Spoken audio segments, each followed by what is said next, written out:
हाँ जी, केमिस्ट्री वाले सर, आपका स्वागत करते हैं एक बार फिर। One shot P block elements group number 16, 17, 18। आपको पता है ग्रुप नंबर 15 लंबा बहुत है और वो मैंने 1 घंटे 40 मिनट का वीडियो कल अपलोड कर दिया है। हो सकता है आपने देखा हो, और नहीं देखा तो आपको देखना चाहिए क्योंकि वो आपके लिए हाईली बेनिफिशियल होगा। तो बिना टाइम खराब किए चलिए शुरू करते हैं। ग्रुप नंबर 16 एलिमेंट्स के बारे में हम बात कर रहे हैं। पहली बात कि इनको हम कैल्कोजेंस बोलते हैं। ये अपना अपना प्रोनाउंसिएशन हो सकता है कि कोई इसको चैल्कोजेंस बोल रहा है, कोई इसको कैल्कोजन बोल रहा है। तो मेरा कहना ये है कि आपके पास हुए कैल्कोजेंस, और इसका एक्चुअल मतलब है ओर फॉर्मिंग एलिमेंट्स। इसका एक्चुअल मतलब है ओर फॉर्मिंग एलिमेंट्स। तो मेंबर्स कैल्कोजेंस का मतलब होता है ओर फॉर्मिंग, जैसे HGS बनना, Cu2S बनना, Ag2S बनना। और मेंबर है इसके oxygen, sulphur, selenium, tellurium and polonium. ये जो पोलोनियम के नीचे है अनहेक्सियम, इसको हम लोग लिवरमोरियम भी बोलते हैं, जिसका कि सिंबल LV है। लिवरमोरियम, लिवरमोरियम जो कि एक रेडियोएक्टिव एलिमेंट है। और मैं आपको पिछले चैप्टर में भी बता चुका हूं कि ग्रुप नंबर 15 में जो भी हमारे पास 92 के बाद होंगे वो सारे के सारे आर्टिफिशियल होंगे। आर्टिफिशियल होंगे तो वो मैनमेड है, मैनमेड है तो वो 101% अनस्टेबल ही होंगे। और कुछ सेकंड से लेकर मिनट से लेकर क्लियर आपके पास कुछ आवर्स तक इनका हाफ लाइफ टाइम हो सकता है। चलिए जी, अब है अकरेंस। तो ऑक्सीजन के बारे में तो आप सब जानते ही हैं। ऑक्सीजन के बारे में तो आप सब जानते ही हैं। ऑक्सीजन की जो अकरेंस है वो मोस्ट अबंडेंट एलिमेंट है। ध्यान से सुन रहे हैं आप। पीरियोडिक टेबल जब आपने पढ़ी, ये बात वहां भी सिखाई गई आपको कि मोस्ट अबंडेंट, और मेटलर्जी पढ़ते हो तो वहां भी ऐसी बातें सिखाई जाती हैं। ये मोस्ट अबंडेंट एलिमेंट है। अर्थ क्रस्ट में 46.6% बाई मास हमें ऑक्सीजन मिलता है। 46.6% बाई मास, इसीलिए मोस्ट अबंडेंट एलिमेंट कहा जा रहा है इसको। और ये जैसे 78% आपका नाइट्रोजन था, ये 21% बाई वॉल्यूम इन एयर है। अगली बात, सल्फर की बात कर ले। सल्फर अर्थ क्रस्ट के अंदर 0.03% से 0.1% मिलता है। इसके अलावा जिप्सम हुआ, जो कि आपने एस ब्लॉक में सीखा था, calcium sulphate dot to water. Epson salt आपने अभी तक सीखा नहीं है, MgSO4.7 वाटर। BSO4 जिसको बेराइटा बोलते हैं, PBS जिसको गेलेना बोलते हैं, वहां सल्फर है, तभी तो बोला जा रहा है। और फॉर्मिंग एलिमेंट्स, इसके अलावा जो आपके पास वोल्केनो इरप्शंस हैं, आपके पास वोल्केनो इरप्शंस हैं, एग, प्रोटीन, गार्लिक, इनमें सब में सल्फर होगा। वैसे स्किन के ट्रीटमेंट के लिए, स्किन डिजीज की ट्रीटमेंट के लिए सल्फर को सबसे बेस्ट माना गया है। चलिए वो एक अलग बात हुई, हम एनसीईआरटी पे फोकस करते हैं। एग में, प्रोटीन में, गार्लिक में, अनियन में, मस्टर्ड में, हेयर, वूल, सल्फर इन सब में है। चलिए आगे बढ़ते हैं। नेक्स्ट आपके पास है सिलीनियम, टेल्यूरियम। ये सिलिनाइड्स और टेल्यूराइड्स के फॉर्म में मिलते हैं। और जो पोलोनियम है वो रेडियोएक्टिव एलिमेंट है, पोलैंड कंट्री के नाम से पड़ा हुआ है। और इसके बाद जो हमारे पास है वो है लिवरमोरियम, वो है लिवरमोरियम। वैसे उसने कहा polonium occurs in the nature as a decay product of thorium. Thorium का जब डिसइंटीग्रेशन होगा, रेडियोएक्टिव डिसइंटीग्रेशन होगा, तो उससे हमें पोलोनियम मिलता है, थोरियम से और यूरेनियम से। थोरियम एंड यूरेनियम 90 नंबर और 92 नंबर वहां से मिलता है। और लिवरमोरियम जैसे मैंने आपको बताई दिया, LV आपका सिंबल है, 116 नंबर पे आ रहा है। इलेक्ट्रॉन कॉन्फ़िगरेशन आउटर मोस्ट इनके जैसा ही है। क्लियर, वेरी स्मॉल अमाउंट में बनता है। Only a small fraction of 1 second इसका हाफ लाइफ टाइम है। क्लियर, इसी वजह से इसकी हम स्टडी नहीं कर पाते हैं, इसलिए हम इसकी स्टडी नहीं कर पाते हैं। चलिए आगे बढ़ते हैं। अब देखो, सबसे ज्यादा बेनिफिशियल आपको ये टेबल ही रहती है। अगर आप टेबल के बारे में सारा कुछ जान गए तो आपका काम हो गया।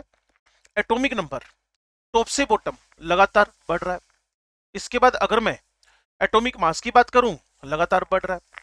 अगर मैं इलेक्ट्रॉन कॉन्फ़िगरेशन की बात करूं, NS2 NP4 है।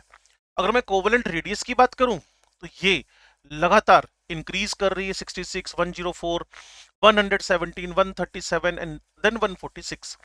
आयनिक रेडियस, अब अगर आप आयनिक रेडियस में जाना चाहते हैं तो इनके या तो आप एनायन बनाए, और जब एनायन की बात करेंगे तो देखिए -141, -200, तो ये जो -195 हुआ, यहाँ जो मेरे पास सॉरी आयनिक रेडियस 140, 184, 198, 221, 230, जो 230 इसने बी लिखा है वो अप्रोक्सीमेट वैल्यू है क्योंकि पोलोनियम रेडियोएक्टिव है। तो बिना टेंशन के टॉप से बॉटम क्या हो रहा है, बढ़ रहा है। आयनिक रेडियस टॉप से बॉटम बढ़ रही है, कोवेलेंट रेडियस टॉप से बॉटम बढ़ रही है। हाँ, सबसे इंपॉर्टेंट वो है आपके पास electron gain enthalpy delta HEG। उसमें क्या लगता है, oxygen, sulphur, selenium, tellurium, polonium, और ये भाई साहब बिल्कुल पीछे पीछे आ जाएंगे। यहां मैं बच्चों को कई बार एक कोड सिखा देता हूं, Oppo take selfie sir, Oppo, OPO take TE, selfie SC S sir. अगर ऐसे नहीं सीखना चाहते हैं तो ऑक्सीजन सबसे नीचे नीचे चला गया, ये इनका decreasing order of the electron affinity है। तो सबसे ज्यादा इलेक्ट्रॉन एफिनिटी इसमें सल्फर की हुई, जो कि इजीली इलेक्ट्रॉन को क्या कर लेगा, एक्सेप्ट कर लेगा। और आपको पता ही है इलेक्ट्रॉन एफिनिटी मतलब इलेक्ट्रॉन को लेकर लविंग नेचर। आगे बढ़ते हैं, ionisation top to bottom decrease करती जा रही है, 1314, 1000, 941, 869, 813 तो बिना टेंशन के घटती जा रही है। इलेक्ट्रॉन नेगेटिविटी टॉप से बॉटम घटती जा रही है, कोई कहीं भी एक्सेप्शनल नहीं है। डेंसिटी एज यूजुअल बढ़ती जा रही है। एमपीबीपी थोड़ा सा गड़बड़ मामला रहता है, इसलिए मैं इसको जनरली नहीं बोलता, लेकिन पोलोनियम हटा दो तो लगातार बढ़ती जा रही है, 55, 393, 490, 725। बीपी लगातार बढ़ते बढ़ते फिर घट गया, तो कहीं मेटेलिक बॉन्ड है, कहीं सॉलिड स्ट्रक्चर है, और वो नॉन मेटल है लेकिन फिर भी एक अच्छा पैकिंग बना के बैठा है। तो कई सारे रीजन बनते हैं, तो इसलिए पी ब्लॉक्स में एमपीबीपी मेरा जनरली कॉन्सेप्ट इरेगुलरिटी के साथ ही आता है। अगर मैं ऑक्सीडेशन स्टेट की बात करूं तो मिनिमम -2 है और मैक्सिमम हमारे पास +6 है, जो ऑक्सीजन में पॉसिबल नहीं है। इलेक्ट्रॉन कॉन्फ़िगरेशन NS2 NP4 है। एटॉमिक रेडियस टॉप से बॉटम बढ़ रही है। आयोनाइजेशन एनर्जी टॉप से बॉटम घट रही है। ग्रुप के अंदर electron gain enthalpy Oppo take selfie sir clear, और एनायन बनाना सल्फर के लिए आसान है। इलेक्ट्रोनेगेटिविटी टॉप से बॉटम घट रही है। एक क्वेश्चन पढ़ लेते हैं जी एनसीईआरटी का, क्या कह रहे हैं, एलिमेंट्स और group 16 generally show lower value of first ionisation. भाई सीधी सी बात है, NS2 NP5 मैंने आपको पहले भी बताया था, ग्रुप नंबर 15 14 से भी ज्यादा है, और ग्रुप नंबर 15 16 से भी ज्यादा है। NS2 NP2 से NS2 NP3 ज्यादा है, और ये NS2 NP3 NS2 NP4 से भी ज्यादा है। कुल मिलाकर reason stability of half and fulfilled configuration में से हाफ फिल्ड कॉन्फ़िगरेशन की स्टेबिलिटी मैटर कर रही है। थोड़ा आगे बढ़ते हैं, फिजिकल प्रॉपर्टीज की तरफ बढ़ते हैं। जो ऑक्सीजन सल्फर है नॉन मेटल है, सिलीनियम टेलुरियम मेटेलोइड है, पोलोनियम रेडियोएक्टिव मेटल है, जो कि ओनली अप्रोक्सीमेट 14 डेज के हाफ लाइफ टाइम वाला है। पोलोनियम हाफ लाइफ टाइम कम है। इनके डिस्कवरर्स थे, उनका भी लाइफ टाइम ही कम था, क्योंकि रेडियोएक्टिव सब्सटेंसेस की डिस्कवरी में रिस्क बड़ा ज्यादा होता है, रिस्क बड़ा ज्यादा होता है। और वो क्रेडिट हमारे पास है मैरी क्यूरी के पास ना। तो देखिए भाई, फिजिकल प्रॉपर्टीज की बात में ऑक्सीजन सल्फर नॉन मेटल है, सिलीनियम टेलुरियम आपके पास मेटलोइड है, पोलोनियम आपके पास मेटल है, हाफ लाइफ टाइम 13.8 डेज है ओनली। और इसके पास में इसके डिस्कवरर की फोटो लगी हुई है, पियरे क्यूरी की। सिर्फ 46 की एज में ये बंदा इस रेडियोएक्टिव सब्सटेंसेस की डिस्कवरी के चक्कर में अपनी जान गंवा बैठा। तो इनको लेकर एक सल्यूट होना चाहिए। पेरिस फ्रांस का इनका जन्म है और वहीं का इनकी डेथ है। ऑनरेबल है, क्योंकि इन्हीं की डिस्कवरी की वजह से आज हम इन चीजों को पढ़ पा रहे हैं और इसका फायदा उठा पा रहे हैं। तो आगे बढ़ते हैं जी। All element can show allotropy, सभी एलोट्रोपी शो कर देते हैं, ऑक्सीजन का भी ओजोन बनता ही है फर्दर। और एमपीबीपी टॉप से बॉटम इनके बढ़ते जा रहे हैं। कुछ इक्का दुक्का एग्जांपल एक्सेप्शनल है, वो पोलोनियम, क्योंकि पोलोनियम रेडियोएक्टिव है। ऑक्सीजन सल्फर के बीच ना जो बीपी का डिफरेंस है वो लार्ज मिलता है। वो साफ सी बात है कि ऑक्सीजन के अंदर पी पाई बॉन्ड है। बस आप कॉपी पेस्ट करते जाएं। ग्रुप नंबर 15 को आप पढ़ लें, 2-3 बार पढ़ लें, और एसेट में पी पाई बॉन्डिंग ना होकर सारे के सारे सिग्मा बॉन्ड्स अवेलेबल हैं। डिफरेंस ऑफ बीपी इसमें इसीलिए लार्ज है। और वैसे भी ऑक्सीजन आपको पता है बिना रट्टा मारे कि आपके सराउंडिंग 21% ऑक्सीजन है, जबकि सल्फर सॉलिड फॉर्म में मौजूद है आपके अराउंड। चलिए जी, केमिकल प्रॉपर्टीज की बात करते हैं तो सबसे पहले डिस्कशन अबाउट ऑक्सीडेशन नंबर होएगा। तो मैक्सिमम ऑक्सीडेशन नंबर आपके पास प्लस का 6 हो रहा है, मिनिमम ऑक्सीडेशन नंबर आपके पास माइनस का 2 हो रहा है। -2 की टेंडेंसी और +6 की टेंडेंसी दोनों टॉप से बॉटम घटेंगी। ऑक्सीजन -2 बनाएगा, टॉप से बॉटम इनर्ट पेयर इफेक्ट लगा, मेटल्स आ गए। तो -2 टॉप से बॉटम बॉटम में नहीं बन पाएगा, +6 भी बॉटम में इजिली नहीं बन पाएगा। और क्यों नहीं बन पाएगा +6? क्योंकि आपके पास इनर्ट पेयर इफेक्ट आ गया। आगे बढ़ते हैं जी। इलेक्ट्रोनेगेटिविटी आपको पता है, हमने एक पीरियोडिक टेबल से ही के ऑर्डर सेट किया हुआ है phone, fluorine, oxygen, nitrogen. Fluorine top most electronegative element है, उसके बाद ऑक्सीजन है, फिर नाइट्रोजन, और ऑक्सीजन थर्ड नंबर पे आ रहा है। अब ऑक्सीजन पे अकेले पे फोकस कर लें। जब आप एस ब्लॉक एलिमेंट पढ़ रहे हो तो वहां ऑक्साइड में -2 और ऑक्साइड में -1, सुपर ऑक्साइड में -1/2। इसके अलावा फ्लोरीन के साथ ये फ्लोराइड बनाता है। पीएमटी में क्वेश्चन आया था एक बार कि इनको हम ऑक्साइड बोले या फ्लोराइड बोले, भाई जिसकी इलेक्ट्रॉनेगेटिविटी ज्यादा है उसके हिसाब से इनको क्या बोलना बनता है? These are the fluorides. तो O2F2 and OF2, O2F2 and OF2, O2F2, OF2, these two are the fluorides जिनके अंदर ऑक्सीजन पॉजिटिव है और फ्लोरीन नेगेटिव। एक जनरल इंफॉर्मेशन है जिसके लिए आपको मुझे लगता है क्रैमिंग की नीड नहीं है। फिर +4 विद ऑक्सीजन, +6 विद फ्लोरीन, ये सारे के सारे अच्छे ऑक्सीडाइजिंग एजेंट बन जाएंगे। तो मेरे कहने का यह सिंपल सिंपल मतलब है कि जहां ऑक्सीजन फ्लोरीन है वहां हायर ऑक्सीडेशन नंबर पाई जा सकती है। ठीक है जी। जनरली +6 कम हो रहा है क्योंकि आईपी बढ़ रहा है, जनरली -2 कम हो रहा है क्योंकि मेटेलिक नेचर बढ़ रहा है। अब anomalous behaviour of the oxygen की बात करें, पीछे हमने बात की थी नाइट्रोजन की। स्मॉल साइज है, डी एब्सेंट है, पी पाई बॉन्डिंग है, इलेक्ट्रोनेगेटिविटी हाई है। इसके अलावा जो O है वहां double bond P pi bond बना हुआ है। इस वजह से जो हमारा ऑक्सीजन है उसका बॉन्ड तोड़ना भी मुश्किल हो गया है। तो एनोमलस में ये बात आप ऐड कर सकते हो, ये बात आप ऐड कर सकते हो। ऑक्सीजन की वैलेंसी 2 तो आपको दिख रही है, 3 भी हो सकती है, लेकिन 4 वैलेंसी में ऑक्सीजन पर +2 का साइन आ जाएगा। दैट्स वाई मैं पर्सनली ऑक्सीजन पर 4 वैलेंसी रिकमेंड नहीं करता हूं। उसके बाद के सारे एलिमेंट अपनी वैलेंसी को एक्सपेंड कर सकते हैं। सल्फर 246 तक जाएगा। ऑक्सीजन जैसे हमारे पास ऑक्सीजन जैसे हमारे पास मैक्सिमम 3 तक गया, सल्फर मैक्सिमम 6 तक जा सकता है क्योंकि वहां एम्प्टी डी ऑर्बिटल्स पड़े हुए हैं। अब वही पुराना टोन है, रिएक्टिविटी विद हाइड्रोजन, पीछे हमने पढ़ा था उसको। वो हमारे पास अमोनिया, फोस्फीन, उसके बाद आर्सीन, फिर स्टिबीन, फिर बिस्मुथीन बना था। सिमिलरली रिएक्टिविटी विद हाइड्रोजन में वाटर है, H2S है, H2SC है, H2TE है, H2PO है। तो जो मेरे पास H2O, H2S, H2SC, H2TE, H2PO है, स्टेबिलिटी अमोनिया की ज्यादा थी, यहाँ पानी की ज्यादा है। रिड्यूसिंग पावर बिस्मुथीन का ज्यादा था, यहाँ H2PO का ज्यादा है।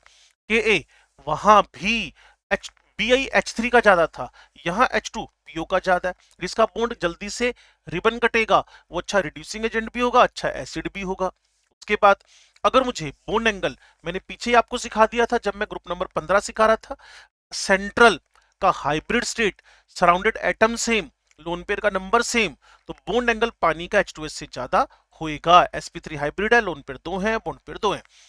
अगर मैं एसिडिटी की बात करूं तो अभी थोड़ी देर पहले मैंने बताया था रिड्यूसिंग नेचर किसका ज्यादा, H2SC, फिर H2TE, यहां भी H2TE। ऑर्गेनिक केमिस्ट्री में ये बड़ा काम आएगा आपको, आपको बोलेगा मिथेनॉल और फिर मीथेन थायोल, तो वहां हार नहीं माननी है। मीथेन थायोल को अच्छा एसिड बोलना है on the behalf of H2S and H2O। Sulphur से H जुड़ा है और ऑक्सीजन से H जुड़ा है। जब सल्फर से H जुड़ेगा उसका बॉन्ड डिसोसिएशन आसान है, बॉन्ड की लेंथ ज्यादा होने की वजह से, बॉन्ड की लेंथ ज्यादा होने की वजह से। ठीक है जी। जब ऑक्सीजन के साथ रिएक्टिविटी चेक कर लें, ये जो ग्रुप नंबर 15 था उसके कंपैरिजन में स्पीड यहाँ बाय डिफॉल्ट ही बढ़ गई है। ऐसा नहीं कि मैंने अपनी तरफ से कोई बढ़ाई है, तो ऑक्सीजन के साथ जब रिएक्टिविटी करोगे तो साफ सी बात है हमारे पास दो टाइप के ऑक्साइड बन रहे हैं, एक है EO2 एक है EO3। SO2 SO3 आपको पता ही है, EO2 EO3 SO2 SO3। दूसरी बात फिजिकल स्टेट है, जितना मोलिकुलर वेट बढ़ेगा उतना वो condensate condensate condensate. Ozone gas है आपको पता ही है, ओजोन स्फीयर है हमारे पास, SO2 गैस है। SeO2 मोलिकुलर वेट बढ़ गया, EO2 मोलिकुलर वेट बढ़ गया। अब एक छोटी सी बात हो रहा है, वो सॉलिड हो गए ना, अब एक छोटी सी बात हो रहा है, रिड्यूसिंग प्रॉपर्टीज। SO2 बहुत अच्छा रिड्यूसिंग, लेकिन मॉइस्ट फॉर्म में इसकी ब्लीचिंग टेम्परेरी ब्लीचिंग है, इसकी ब्लीचिंग टेम्परेरी ब्लीचिंग है। अगर आप थोड़ा सा ऑर्गेनिक केमिस्ट्री की तरफ बढ़े, अगर आप थोड़ा सा ऑर्गेनिक केमिस्ट्री की तरफ बढ़े तो वहां ऑर्गेनिक केमिस्ट्री के अंदर आपको एक रोजेनिलीन हाइड्रोक्लोराइड शिफ्ट रिएजेंट मिलता है एल्डिहाइड कीटोन्स में से एल्डिहाइड को पता लगाने के लिए कि वो एल्डिहाइड है या नहीं है। तो वहां शिफ्ट रिएजेंट में रोजेनिलीन हाइड्रोक्लोराइड में SO2 डालते हो, जो अपनी रिड्यूसिंग प्रॉपर्टीज की वजह से उसका कलर डीकलराइज कर देता है, लेकिन वो टेम्परेरी ब्लीचिंग हुई, उसका जो पिंक कलर है वो उड़ गया, और जैसी एल्डिहाइड उसमें एंटर किया इमीडिएटली वो पिंक कलर रीस्टोर हो गया। तो मॉइस्टन फॉर्म में पानी के साथ ये बहुत अच्छा रिड्यूसिंग एजेंट है, ब्लीचिंग करता है वो टेम्परेरी ब्लीचिंग। लेकिन अगर TiO2 की बात करें तो आप थोड़ा सा दिमाग लगाएं कि टेल्यूरियम का साइज बड़ा और ऑक्सीजन हमारा छोटा है, छोटा एनायन है, तो बॉन्ड जल्दी टूटेगा, तो SO2 रिड्यूसिंग है लेकिन TiO2 ऑक्सीडाइजिंग एजेंट है। अब चौथे नंबर पे इनका इनका एसिडिक बिहेवियर, बार बार एक ही बात हम रिपीट कर रहे हैं, जितना ज्यादा ऑक्सीडेशन नंबर होएगा उतना ज्यादा एसिडिक बिहेवियर होएगा, जितना ज्यादा ऑक्सीडेशन नंबर होएगा उतना ज्यादा एसिडिक बिहेवियर होएगा। SO2 SO3 में से अच्छा जो एसिड है वो आपका SO3 है। अगर आप चाहते हैं इन सब बातों को हम कलेक्टिवली एनसीईआरटी से देख लें, देखो जी, all these element form oxide of EO2 EO3 हो गया, ozone and sulphur dioxide are gases, जबकि इसके बाद वाला सॉलिड है, रिड्यूसिंग प्रॉपर्टी SO2 की ज्यादा है, क्लियर, जबकि TiO2 की ऑक्सीडाइजिंग ज्यादा है साइज के डिफरेंस की वजह से। EO2 sulphur selenium tellurium also form EO3 type of oxides, both type of oxides are acidic in nature. किसी का एसिडिक नेचर बढ़ाना हो तो तरीका मैंने आपको बता दिया है। अब हमारे पास है रिएक्शन विद हैलोजन्स। इसका ए पार्ट ऑक्सीजन के पास एम्प्टी डी ऑर्बिटल नहीं, पुरानी बात हो गई है, ये सिर्फ मैक्सिमम वैलेंसी 2 तक कर पाएगा, OF2 O2F2, और इनको हम फ्लोराइड बोलते हैं, नीट में हमारा पेपर आया हुआ था। अगर इन दोनों को स्ट्रक्चरली ड्रॉ कर दें तो O2F2 H2O2 से मैच कर जाएगा, O2F2 H2O2 से मैच कर जाएगा, O2F2 H2O2 से मैच कर जाएगा, और O जो OF2 का है इन दोनों का हाइब्रिड स्टेट sp3 ही होएगा। सल्फर की बात कर ले, ये SF2 SF4 SF6 है, मेन होती है हाइब्रिड स्टेट। केमिकल बॉन्डिंग भी साथ में कवर है। सारे में से जो पहला वाला है वो Vm -C+A/2 से सोल्व करते हैं तो sp3 निकलता है, उसके बाद वाला sp3d निकलता है, उसके बाद वाला sp3d2 निकलता है जो ऑक्टाहेड्रल शेप है। अच्छा जी, अब अगर हम difference of electronegativity of central atom and halogen बढ़ा दें, पुराना रूल है, जितना डिफरेंस ऑफ इलेक्ट्रोनेगेटिविटी ज्यादा होगा उतनी स्टेबिलिटी बढ़ेगी, जितना डिफरेंस ऑफ इलेक्ट्रोनेगेटिविटी ज्यादा होगा उतनी स्टेबिलिटी बढ़ेगी। दैट्स व्हाई फ्लोराइड के जो हमारे पास इसी 6 के सेंट्रल एटम से कंपाउंड बन रहे हैं वो कंपेरेटिवली स्टेबल है, fluorides are more stable as compare to chloride bromide iodide. अगर हम बात करें SF6 की, ये स्टेरिक रीजन से चारों तरफ फ्लोरीन गिरने की वजह से इसका सेंट्रल अटैक के लिए अवेलेबल नहीं हो पा रहा, इसीलिए SF6 इनर्ट हो गया, इसका हाइड्रोलिसिस भी नहीं हो पा रहा, इसका हाइड्रोलिसिस भी नहीं हो पा रहा। ओके, आगे बढ़ते हैं जी, EX4 की बात, तो SF4 गैस है, SCF4 लिक्विड है, TeF4 सॉलिड है। तो अगर आपको पेपर में आ गया तो एक बात याद रखें, जितना मोलिकुलर वेट बढ़ेगा उतना फिजिकल स्टेट मोर कंडेंसेट होती चली जाएगी। अब सबसे इंपॉर्टेंट बात, इसकी हाइब्रिड स्टेट क्या, वही sp3d। लोन पेयर एक है, कहां होना चाहिए, इक्वेटोरियल पे। इक्वेटोरियल क्यों होना चाहिए, 120 एंगल है। चाहे तो बेंट रूल से कर लें, चाहे VSCPRT से कर लें, कि जो लोन पेयर है that should be arranged on the equatorial position to decrease the repulsion, increase the stability. ये डिस्टोर्टेड टेट्राहेड्रल, सीसो, या फिर इसी को आप फोल्डेड स्क्वायर भी बोलते हैं। तो मोटा मोटा इसकी समरी क्या बन गई है?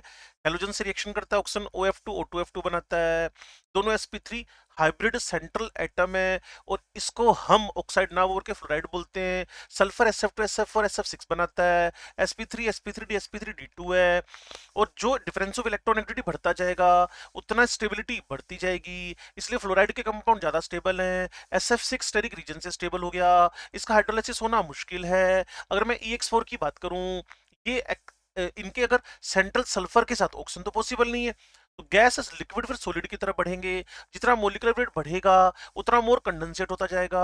ये sp3d है, लोन पे इक्वेटोरियल पे है, डिस्टोर्टेड टेट्राहेड्रल है, सीसो शेप है, फोल्डेड स्क्वायर है। ठीक है जी, तो ये सिंपल मोटी मोटी बात हुई है। अगर इस पूरे पेज को एक दो बार रिवाइज करेंगे तो आपको लगेगा आपके पास सिर्फ एक ही बात ढंग की समझने की है, सी पॉइंट, बाकी तो केमिकल बॉन्डिंग है। सी पॉइंट के अलावा सारा के सारा केमिकल बॉन्डिंग है जी। तो जी इसके बाद मोनोहेलाइड्स, ओपन बुक लाइक स्ट्रक्चर है, ये डायमेरिक फॉर्म में, कारण है ना बच्चा, ये जो SCl बनाओगे आप, SCl बनाओगे तो सल्फर को तो अपनी वैलेंसी सेटिस्फाई करनी पड़ेगी ना, उसके पास एक अनपेड इलेक्ट्रॉन है, उस अनपेड इलेक्ट्रॉन को सेटिस्फाई करने के लिए इसको डाइमर फॉर्म में एग्जिस्ट करना पड़ता है, डाइमर फॉर्म में एग्जिस्ट करना पड़ता है, मजबूरी है इसकी, और कोई इलाज है ही नहीं पास। S2F2 S2Cl2, सल्फर सल्फर दोनों तरफ क्लोरीन क्लोरीन है, ठीक होगी बात। तो एक खास बात, अगर किसी का इंटरमीडिएट ऑक्सीडेशन नंबर हो, अगर किसी का इंटरमीडिएट नंबर हो तो भाई साहब वो डिसप्रपोर्शनेशन करता है। H2S लेस एसिडिक है, होनी चाहिए क्योंकि बॉन्ड की लेंथ कम है, और H2T ज्यादा एसिडिक है क्योंकि लेंथ ऑफ बॉन्ड ज्यादा है, डिसोसिएशन इजीली हो जाएगा। इंपॉर्टेंट सोर्स ऑफ सल्फर की बात करें तो वो एक आपके पास जिप्सम है, जिप्सम सोल्ट है, बाकी वोल्केनो इरप्शन से भी मिलता है। थर्मल स्टेबिलिटी ऑफ हाइड्राइड की बात करें, टॉप से बॉटम घटती है, पानी लिक्विड है, हाइड्रोजन बॉन्डिंग है, सिंपल सिंपल सी बातें। लाओ जी, अब आपके पास है ऑक्सीजन, कंपाउंड्स की तरफ बढ़ाए हो अब आप लोग। तो मैंने आपसे पहले कहा था जितनी देर में ग्रुप नंबर 15 हुआ था उतनी देर में हमारे 15 16 17 तीनों हो जाएंगे। ऑक्सीजन की प्रिपरेशन की बात कर ले, तो जब आप 10वीं क्लास में थे तो आपने एक बात सीखी थी कि कुछ ऐसी टेक्निक्स हैं जिसमें हमें कंपाउंड को हीट देनी पड़ती है, जैसे KClO3 है, KClO3 को हीट दी गई है, 2KClO3। अब सरफेस केमिस्ट्री के कैटालाइसिस में थे, इस रिएक्शन को फिर उन्होंने लिखा था वापस कि अगर मैं KClO3 को सिर्फ हीट करता हूं ये हाई टेम्परेचर पे ब्रेक होगा, लेकिन लेकिन लेकिन लेकिन अगर मैं इसको MnO2 दे दूं, यही रिएक्शन 400 डिग्री के आसपास प्रोसीड कर जाती है। 2KClO3 हीट किया, 2KCl3O2, अगला मेथड देखो अपना, आप थोड़ा इलेक्ट्रोकेमिस्ट्री रेडॉक्स चैप्टर को मिलाकर बात सीखें। वो मेटल्स जिनके ई नोट पॉजिटिव है, वो मेटल्स जिनके ई नोट पॉजिटिव है, वो मेटल्स जिनके ई नोट पॉजिटिव है, अगर हम के ई नोट पॉजिटिव है, अगर हम उनके ऑक्साइड्स को हीट करें, देखो बड़ी सिंपल सी बात है, सोचने की बात है। अगर किसी का ई नोट पॉजिटिव है, ठीक होगी बात, अगर किसी का ई नोट पॉजिटिव है तो ऑक्सीडाइजिंग एजेंट है, अगर कोई ऑक्सीडाइजिंग एजेंट है तो इट सेल्फ रिड्यूस, तो उसको ना मेटेलिक फॉर्म में रहना ज्यादा पसंद है। कॉपर को +1 +2 ज्यादा पसंद नहीं है, सिल्वर को +1 +2 ज्यादा पसंद नहीं है, गोल्ड को पॉजिटिव ऑक्सीडेशन नंबर पसंद नहीं है, वो जीरो ज्यादा पसंद करते हैं। तो अगर उनका ऑक्साइड है लाइक Ag2O HgO, बस हीट करो खटाक, ऑक्सीजन निकल आएगी, सिल्वर और मरकरी अलग हो जाएंगे। Pb3O4 एक ना बल्क ऑफ, जब आप रेडॉक्स चैप्टर में paradox of fractional oxidation number पढ़ते हैं तो आपको पता चलता है Pb3O4 मिक्सचर है, इसका मिक्सचर है जी PbO2 का और PbO का, PbO2 का और PbO का। तो बड़ा सिंपल है, इसका जो स्टेबल ऑक्सीडेशन नंबर है वो है +2। क्यों है +2? नेट पेयर इफेक्ट की वजह से। तो रेड लेड को जैसे जैसे आप हीट करते जाओगे, सिंदूर को जैसे जैसे आप हीट करते जाओगे तो ये अपने +2 ऑक्सीडेशन नंबर में आता जाएगा, और अपनी मैक्सिमम देखो ना, ये लेड अगर मैं 6 PbO2 बना दूं तो PbO2 में मेरे पास 8 ऑक्सीजन है, तो वहां तो कंज्यूम तो मेरे पास सिर्फ और सिर्फ 6 ही होंगे, तो यहां ऑक्सीजन की मेरे को लिबरेशन मिल जाएगा।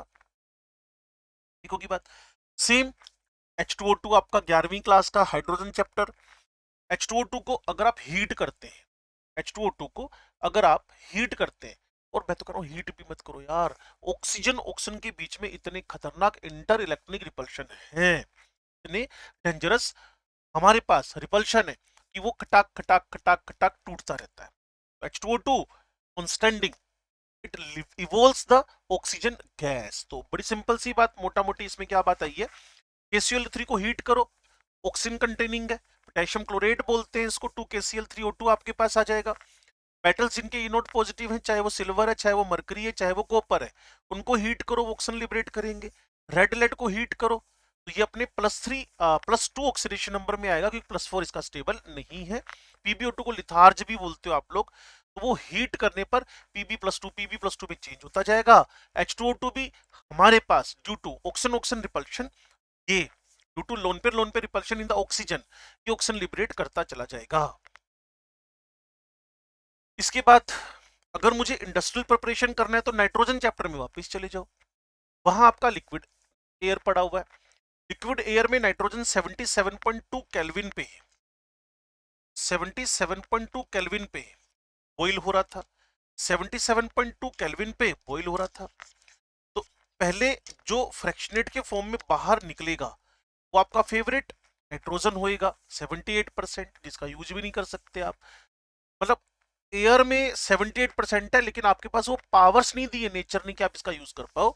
ऑक्सीजन बाद में हमें सेपरेट फॉर्म में 90 केल्विन पर 90 केल्विन पर मिल जाना है, इसको इंडस्ट्रियल प्रिपरेशन बोलते हैं।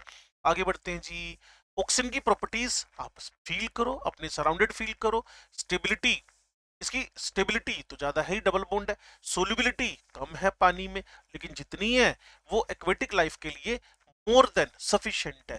3 मिलीलीटर 100 मिलीलीटर में घुलता है। इस डेटा को आप ना भी लिखें तो मैं 100% श्योर हूं कि आपको तंग नहीं करेगा। हाँ, कलरलेस है, टेस्टलेस है, ओडरलेस है, नॉन टॉक्सिक है। ऑक्सीजन के 2 आइसोटोप है, 17, 16 और एक आपके पास 18 जो रेडियो एक्टिव वो बनाया जा सकता है। 3 आइसोटोप आप लिख सकते हैं, O16 17 18, O16 17 18। 18 मैंने थोड़ा सा इसलिए अवॉइड किया, रेडियो एक्टिव है, लेकिन ठीक है, आइसोटोप तो आइसोटोप है, टेंशन ना लो। O2 में 2 अनपेड इलेक्ट्रॉन है, इस वजह से ये हमारे मोलिकुलर ऑर्बिटल थ्योरी के अकॉर्डिंगली पैरामैग्नेटिक है।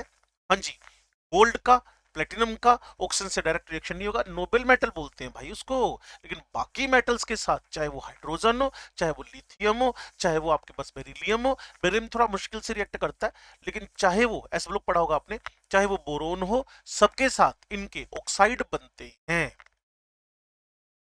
लो जी, आपके सामने दिखा दिया उसने।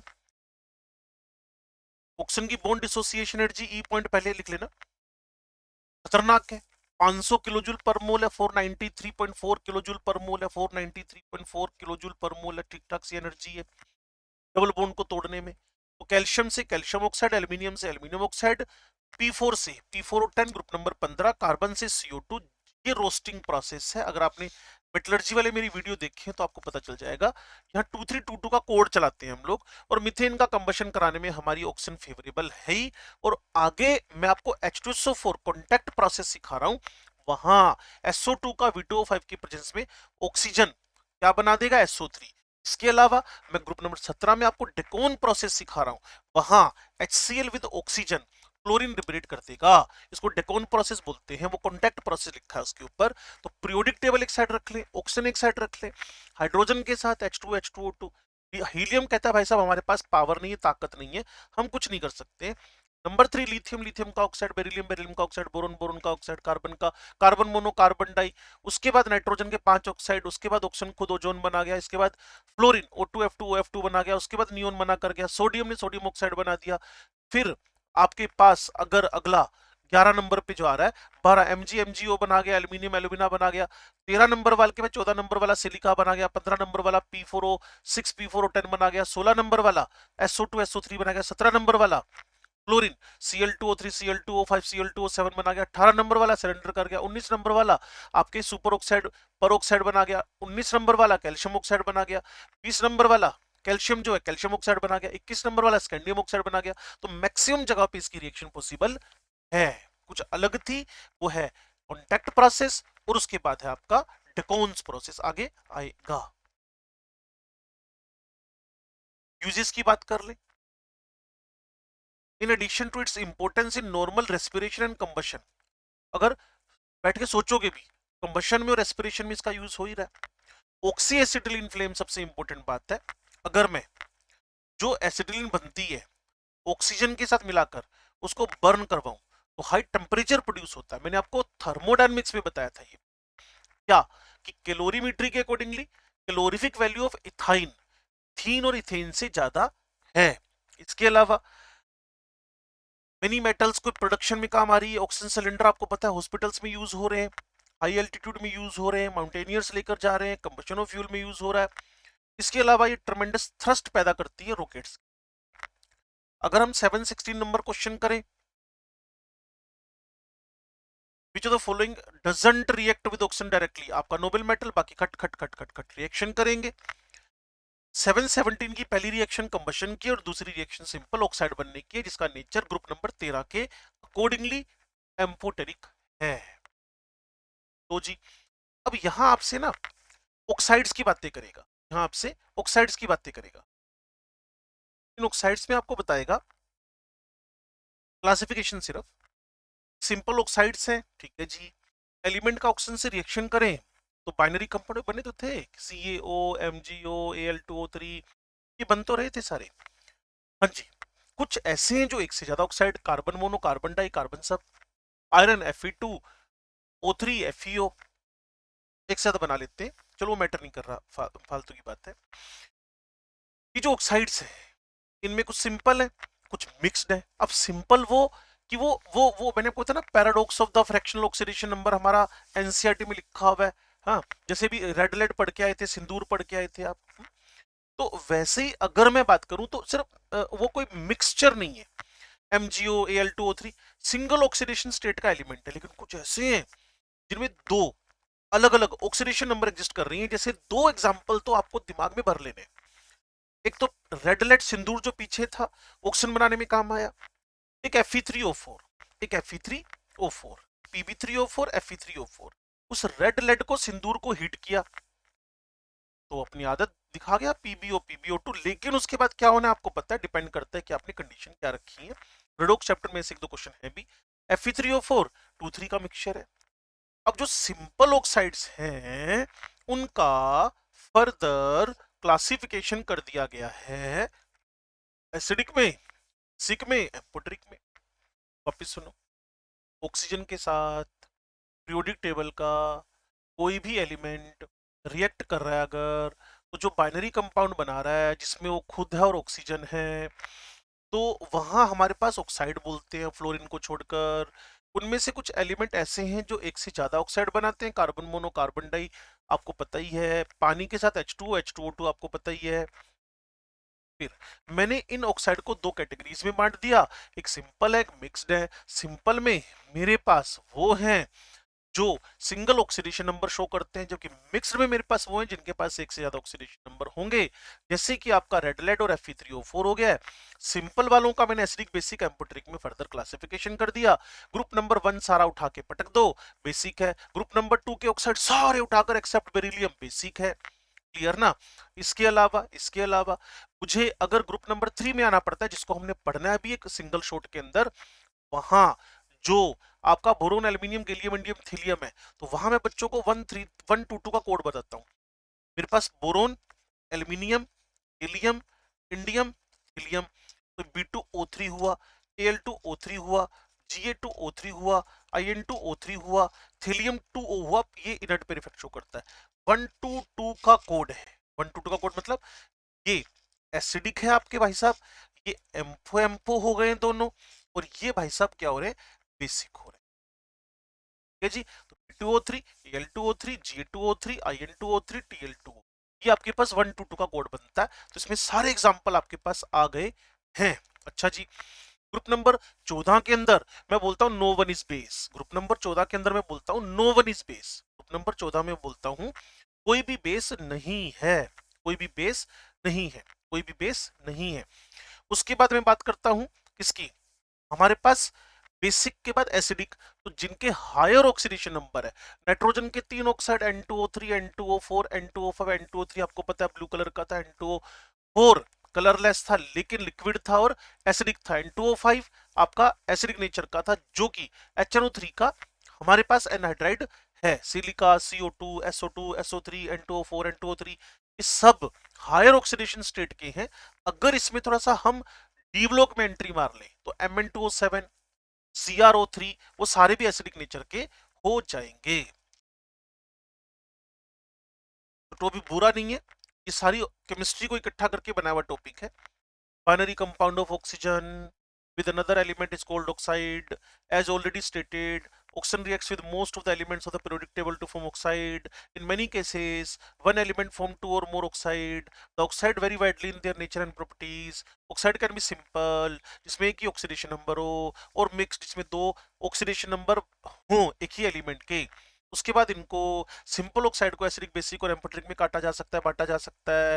N oxide that combines with water to give acid, उसको एसिडिक बोलोगे, SO2, Cl2O7, CO2, N2O5। For example SO2 combines with water to give the H2SO3, जिसको सल्फ्यूरस एसिड भी बोलते हैं, आपको शायद पता ही होगा। A general rule, only non metal oxides are acidic but oxides of the some metals in the high oxidation state have acidic character. जैसे मैंने Mn2O7 आपको बताया था, ग्रीन ऑयल लिक्विड है। CrO3, V2O5, the oxide which give a base with water are known as the basic oxide, Na2CO, BO. For example, CO combines with water to give the calcium hydroxide a base. CO plus water is equals to calcium hydroxide. थोड़ा fast पढ़ा मैंने, लेकिन mental satisfaction के लिए बड़ा जरूरी था कि जो मैंने यहाँ बोर्ड पे लिख रखा है वो आपको समझ में आया या आपने इसके नोट्स बनाए या नहीं।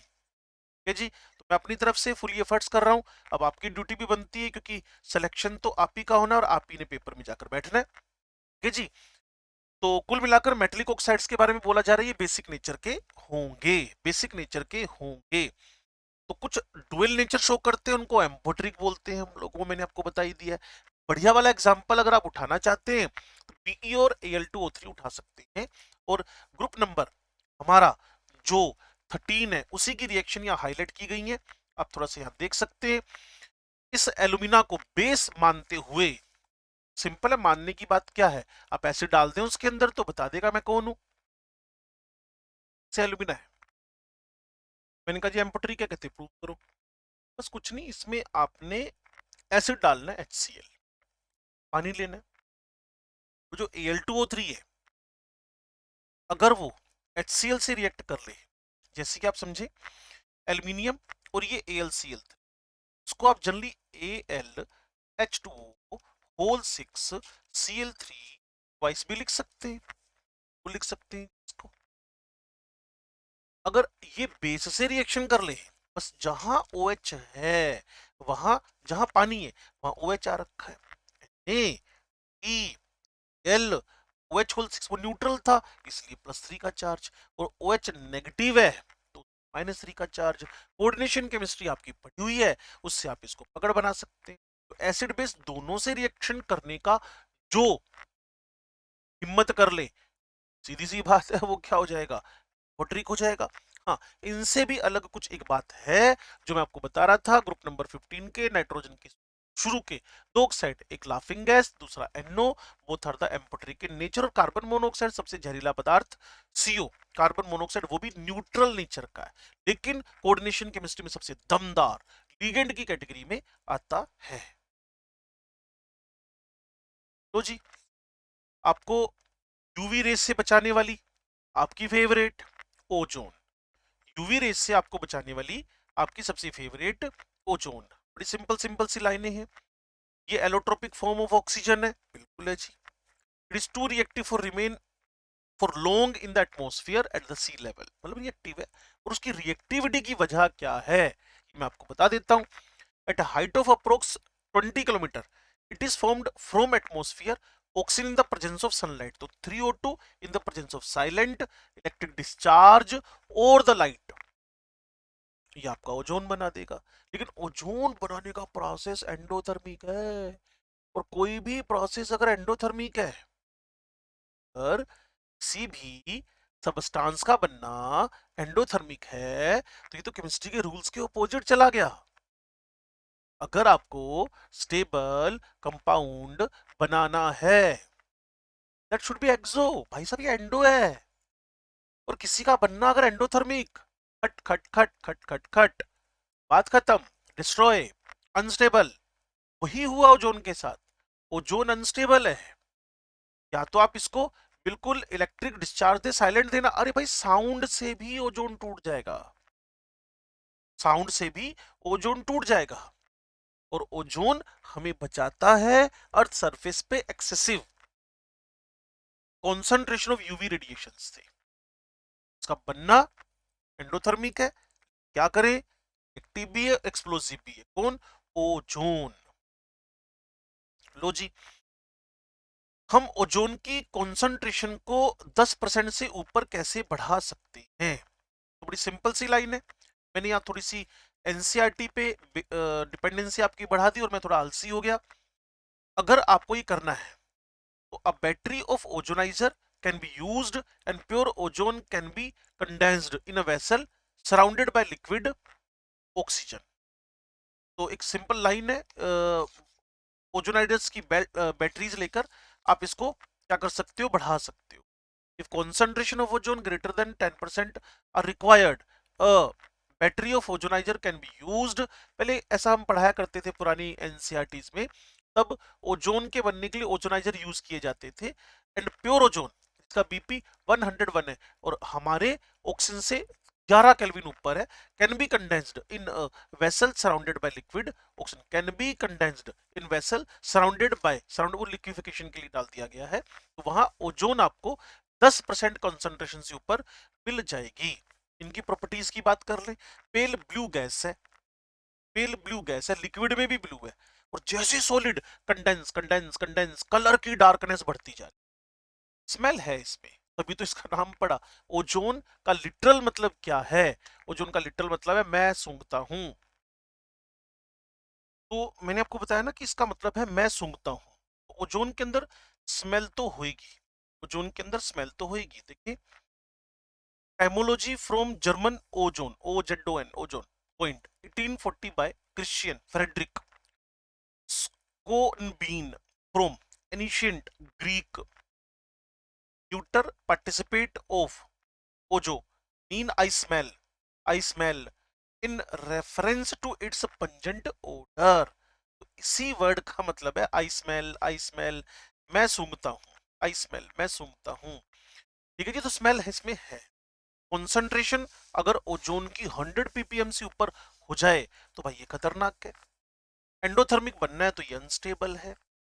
अगर ये वापस ऑक्सीजन में बदलेगी, तो एनर्जी रिलीज, हमारे लिबोजियर सर को याद करिएगा, फेवरेबल हो रहा है। तीन ऑक्सीजन के मॉलिक्यूल दो, तीन ऑक्सीजन के मॉलिक्यूल दो जोन से बन रहे हैं, एंट्रोपी बढ़ रही है, फेवरेबल है।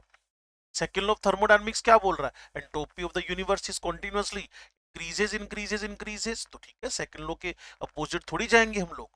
पांचवी बात, ओजोन का टूटना नेसेंट ऑक्सीजन रिलीज करेगा, तो ये बहुत अच्छा पावरफुल ऑक्सीडाइजिंग एजेंट भी बन जाएगा। एविडेंसेस दो, तो वो क्या है? पीबीएस 4O3, पीबीएस 4O3, पीबीएसओ4 बना, 4 ऑक्सीजन रिलीज हुए। 2KI ओजोन के साथ आयोडीन रिलीज कर गया, पीबीएस ओजोन के साथ पीबीएसओ4 बन गया, आयोडाइड ओजोन के साथ आयोडीन रिलीज कर गया, तो पीबीएस से पीबीएसओ4 ओजोन ने उसको ऑक्सीडाइज किया है, केआई का आयोडाइड आयोडीन में कन्वर्ट हुआ, वॉयलेट कलर आ गया है। क्लियर?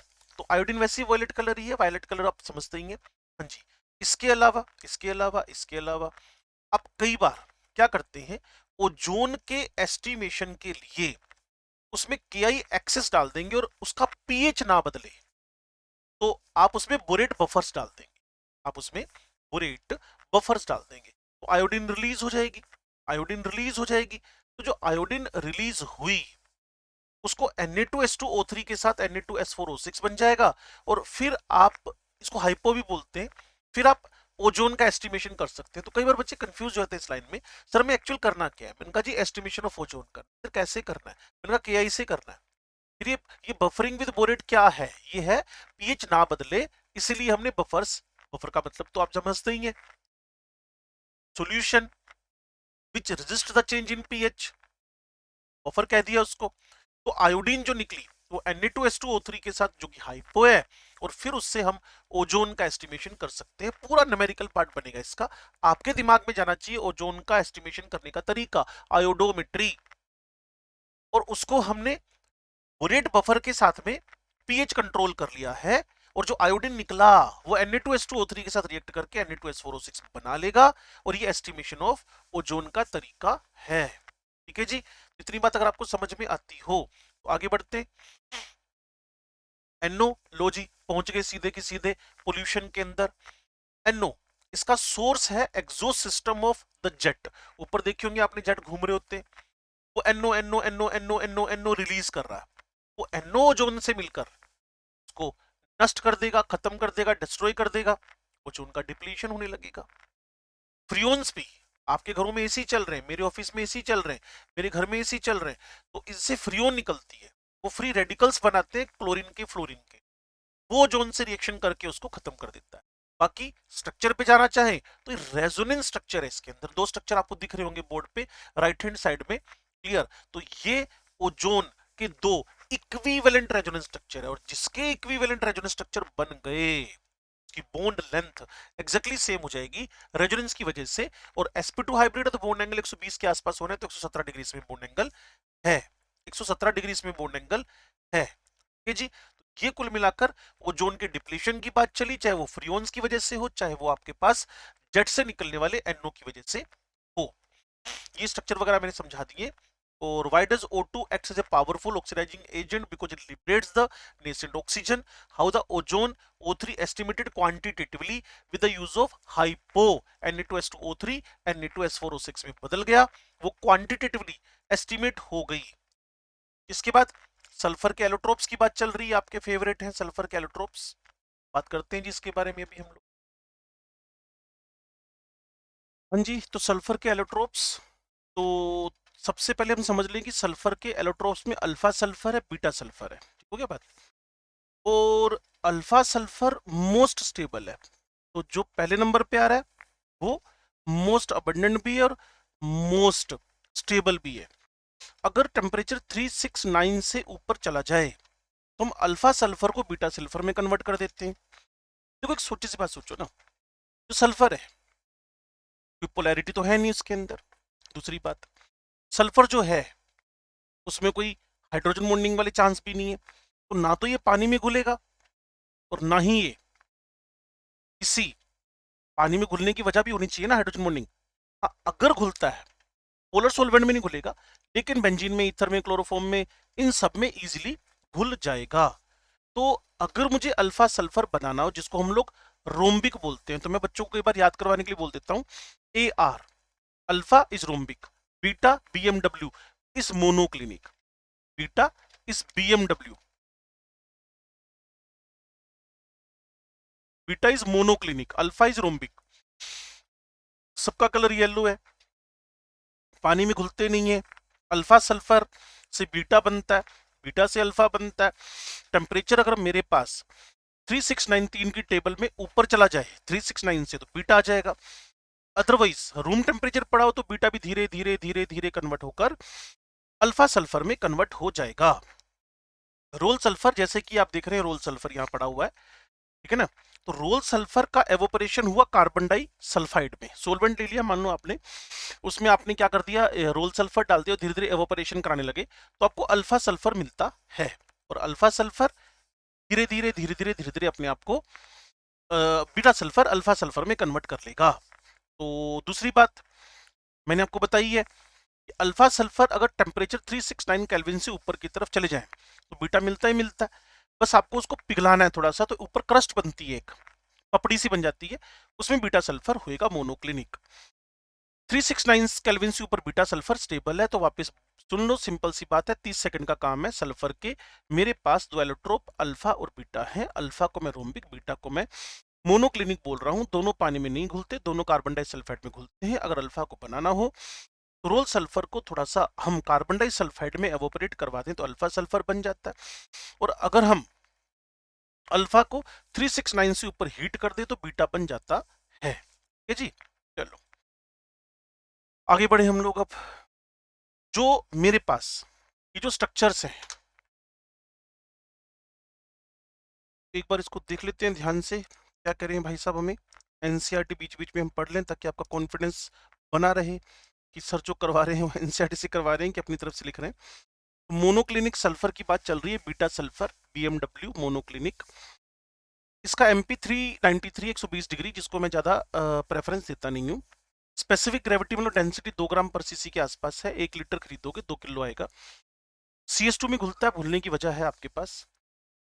इसके बाद इसको अगर बनाना हो तो आपका AR अल्फा रोम्बिक, सल्फर को डिश में रखो, गर्म करो, मेल्ट करवा लो मतलब, फिर उस पर जो पपड़ी बन गई है, क्रस्ट बन गई है, उसी के अंदर 2 होल बना दो और जो रिमेनिंग लिक्विड है पोर आउट कर दो, removing the crust. Colourless needle shaped crystal beta sulphur formed. ये 369 से ऊपर स्टेबल है, और अगर इससे नीचे हो तो भाई साहब वापिस अल्फा, सबका मालिक एक अल्फा सल्फर वहां पहुंच जाएगा। Conversely alpha sulphur is stable below 369, और ये 369 से ऊपर बीटा सल्फर में कन्वर्ट होगा। और इस टेम्परेचर को हम लोग बोलते हैं ट्रांजिशन टेम्परेचर। ट्रांजिट हो रहा है अल्फा बीटा। वो थ्रोम्बिक मोनोक्लिनिक सल्फर एसिड है। और इसके अलावा डिफरेंट इनके क्रिस्टल स्ट्रक्चर है। अल्फा वो आप सॉलिड चैप्टर पढ़ा है आप लोगों ने। Acid in both the forms is puckered, ऐसे पकड़ स्ट्रक्चर होता है जो मान के चलो कि मेरे को हिंदी में वर्ड इसका समझ नहीं आ रहा क्या बोले। पकड़ का एक्चुअल मतलब है सिकोड़ना, किसी को कॉन्ट्रैक्शन करवाना। तो जैसे कि पूछ रहा है कि what is the opposite of पकड़, तो इंक्रीज का उल्टा डिक्रीज्ड, स्ट्रेच की जगह कॉन्ट्रैक्शन हो गया, एनलार्ज की जगह वो शॉर्टन्ड हो गया, लेंथन की जगह पे लंबे की जगह छोटा हो गया, फ्रीली की जगह पे कहीं ना कहीं हमने उसको कॉन्ट्रैक्शन में डाल दिया है, लूज लूज उल्टा है। तो बाइंडेड फॉर्म में हो मतलब उसको बोलते हैं हम लोग क्या, पकड़ स्ट्रक्चर, उसको हम बोलते हैं पकड़ स्ट्रक्चर। अगर आप मेरी बात को एग्जैक्टली पकड़ पाए तो ठीक है जी, पकड़ को पकड़ लो। तो सल्फर का जो स्ट्रक्चर है वो पकड़ स्ट्रक्चर है, पकड़ स्ट्रक्चर है। होगी बात, इतनी बात अगर आपके दिमाग में सेट हुई तो आगे बढ़ रहे हैं हम लोग। तो दूसरा क्राउन शेप आपको बनाई गया। इसके अलावा हर सल्फर sp3 हाइब्रिड है, और 2 लोन पेयर और 2 बॉन्ड पेयर है, दैट्स वाई इसको होना भी चाहिए। थोड़ा सा ना यहाँ एक हल्का फोकस कर लेना, ये जो क्राउन है उसमें सल्फर सल्फर sp3 हाइब्रिड है, 2 लोन पेयर है, तो बोन एंगल थोड़ा घट गया, बोन एंगल थोड़ा डिक्रीज कर गया। तो जैसे ही आप इससे भी इस रिंग का कॉन्ट्रैक्शन करके S6 पे आएंगे, चेयर फॉर्म पे आएंगे, तो अब थोड़ा रिंग छोटी हुई है तो एंगल और कम हो गया। तो S8 का जो बोन एंगल है ज्यादा है, और S6 का जो बोन एंगल है वो आपके पास और कम है। दूसरी बात, रिपल्शन ज्यादा कहां हो जाएंगे सल्फर सल्फर में, जब रिंग छोटी होगी तो बॉन्ड लेंथ बढ़ जाएगी, बॉन्ड लेंथ बढ़ जाएगी। तो कोई लड़ाई झगड़े की बात नहीं, बड़ी सिंपल सी बात है। अगर मैं टेम्परेचर 1000 केल्विन क्रॉस करवा दूं तो ये O2 जैसा हो जाएगा, इसके पास 2 अनपेड इलेक्ट्रॉन होंगे, और 2 अनपेड इलेक्ट्रॉन होने की वजह से भाई साहब हो जाएंगे पैरामैग्नेटिक। O2 के बारे में आप अच्छी तरह जानते हैं, मोटी में आपने पढ़ा हुआ है। सल्फर शोज पैरामैग्नेटिक बिहेवियर, वो S2 है, आपको बताया था मैंने भी थोड़ी देर पहले।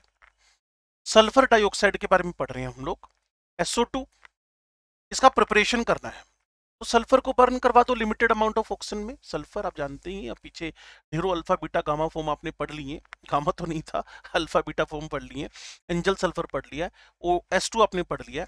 लिमिटेड सप्लाई ऑफ ऑक्सीजन में आप बर्न करवा दें, ये SO2 में कन्वर्ट हो जाएगा।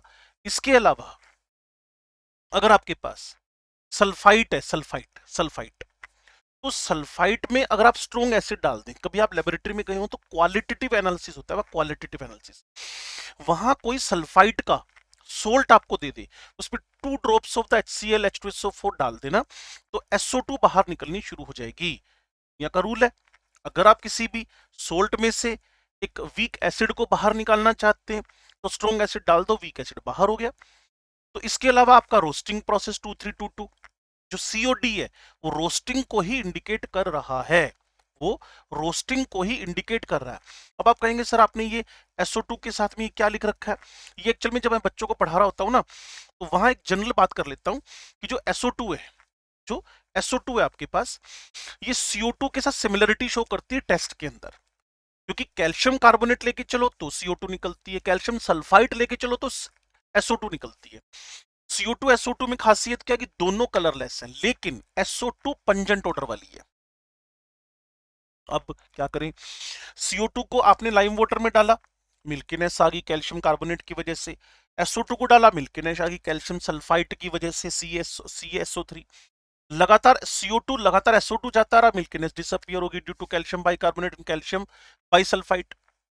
अब तो कार्बन डाइऑक्साइड और सल्फा जो आपका SO2 है वो तो सेम टेस्ट दे रहे हैं, लेकिन CO2 जिन टेस्ट को नहीं देगा वो है KMnO4 के साथ में उसका जो कलर है, KMnO4 जो है उसका जो पिंक वॉलेट कलर है, KMnO4 का पिंक वॉलेट कलर SO2 उड़ा देगा, क्योंकि SO2 हमारे पास इंटरमीडिएट ऑक्सीडेशन नंबर का है, और K2Cr2O7 के ग्रीन कलर को, ये K2Cr7 के ऑरेंज कलर को ग्रीन कलर के Cr2O3 में कन्वर्ट कर देगा। ये CO2 कर सकता है नहीं, ये SO2 कर सकता है हाँ। लो जी, प्रॉपर्टीज की बात कर लें। SO2 कलरलेस है, बिल्कुल है जी। कलरलेस है, बिल्कुल है जी।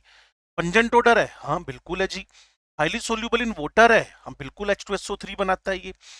NaOH के साथ एसिड है तो बेस सोल्ट बना लेगा। क्लियर? NaOH के साथ खुद ही SO2 तो आपका कौन है, एसिड है, तो इसीलिए NaOH के साथ ये सोल्ट बना लेगा। सोल्ट डिपेंड करेगा, जो मैंने भी थोड़ी देर पहले आपको बताया था कि SO2 अगर लिमिटेड सप्लाई गई तो आपको कैल्शियम कार्बोनेट के तरीके से मिल्कीनेस, कैल्शियम सल्फाइड के तरीके से मिल्कीनेस, कैल्शियम बाई कार्बोनेट और calcium by sulphide milkiness disappear घुले हुए होते हैं।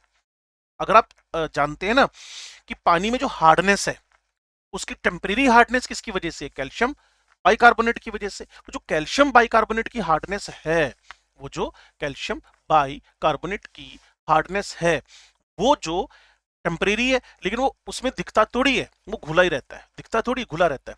तो SO2 colourless, pungent order, highly soluble in water, और इसके अलावा बेस के साथ ये Na2SO3, इसके अलावा अगर थोड़ा सा पानी का टच मिल जाए तो ये आपका NaHSO3 बनाता है। लो जी, इसके अलावा हम SO2 के बारे में और सीखें। SO2Cl2 के साथ आपका फेवरेट सल्फ्यूरिल क्लोराइड ऑक्सीजन से रिएक्शन करके आपका फेवरेट SO3। मॉइस्ट फॉर्म में ये टेम्परेरी ब्लीचिंग करता है, ये मुझे बड़ा अच्छा लगता है टॉपिक, क्योंकि ऑर्गेनिक केमिस्ट्री में भी काम आता है। अगर इसको हम Fe+3 दे दें तो उसको रिड्यूस करके Fe+2 में कन्वर्ट कर देगा, और KMnO4 अभी थोड़ी देर पहले बताया था उसको ये कलरलेस बना देगा, बट ये काम CO2 नहीं कर सकता। SO2 का स्ट्रक्चर रेजोनेंस वाला है, इसलिए इसकी दोनों बॉन्ड लेंथ बराबर हो जाएंगी, इसकी दोनों बॉन्ड लेंथ बराबर हो जाएंगी, इसकी दोनों बॉन्ड लेंथ बराबर हो जाएंगी। अगर आप यूजेस की बात करें, अगर आप यूजेस की बात करें तो इसके यूजेस में sulphur dioxide in refining petroleum sugar, bleaching wool and silk, antichlor है, डिसइंफेक्टेंट प्रिजर्वेटिव है, सल्फ्यूरिक एसिड बनाने में काम आता है। NaHSO3 भी बनाया था हमने, के CaHCO3 होल ट्वाइस बनाया था हमने अभी। सल्फर डाइऑक्साइड से ही बनाए जाते हैं। लिक्विड SO2 सोलवेंट है, नंबर ऑफ ऑर्गेनिक और इनऑर्गेनिक केमिकल को डिसोल्व करने के काम आती है। Liquid SO2 used as a solvent to dissolve a number of organic and inorganic chemicals. SO2 को अगर हम Fe3 में डाल दें, 2 में बदल गया। एनसीईआरटी ने क्वेश्चन पूछा है तो आपको इग्नोर नहीं करना चाहिए। Comment on the nature of two SO bonds in SO2, दोनों बराबर हैं क्योंकि रेजोनेंस स्ट्रक्चर है। How is the presence of SO2 detected, KMnO4 K2Cr2O7 आपके फेवरेट हैं, बाकी मिल्कीनेस वाली बात तो आप जानते ही हैं, कर सकते हैं वो काम। लो जी, हमारे ग्रुप 16 के खत्म होने की टर्न आ गई है। अप्रोक्सीमेट 1 आवर का वीडियो हो चुका है, लेकिन इसके अंदर मैं आपको बता दूं कि इसमें H2SO4 का प्रिपरेशन है कॉन्टैक्ट प्रोसेस से। यूं समझो जहां ऑक्सो एसिड आ गए वहां हमारा ग्रुप खत्म होने वाला है। तो oxo acids of sulphur, sulphur forms a number of oxo acids such as H2SO3, H2S2O3, H2SO4, H2O4। लेकिन मैं चाहता हूं इस पे थोड़ा सा थीम लगाएं, कोई ज्यादा इसमें लड़ाई झगड़ा है नहीं। पहली बात, जितने भी ऑक्सो एसिड्स हैं सल्फर वाले, उनका सबका एन फैक्टर 2 है। टेंशन भी 2 OH तो सब में होंगे। एक बार हम पेज ऐड करके इस पे बात कर लें आपसे कि जितने भी मैं ऑक्सो एसिड ऑफ सल्फर लिखूंगा उनका एन फैक्टर 2 तो ऑलवेज होएगा ही होएगा। तो सबसे पहले हम सल्फ्यूरस एसिड से शुरू कर ले। ये सल्फ्यूरस एसिड है। फिर हम सल्फ्यूरिक एसिड की तरफ बढ़े, तो जी सल्फ्यूरिक एसिड है। फिर में हम थायोसल्फ्यूरिक एसिड की तरफ बढ़े, बिल्कुल जी बढ़ो, मना कौन कर रहा है, ये थायोसल्फ्यूरिक एसिड है, एन फैक्टर 2 ही है। फिर आप मार्शल एसिड और कैरोस एसिड की तरफ बढ़े, बिल्कुल बढ़े जी।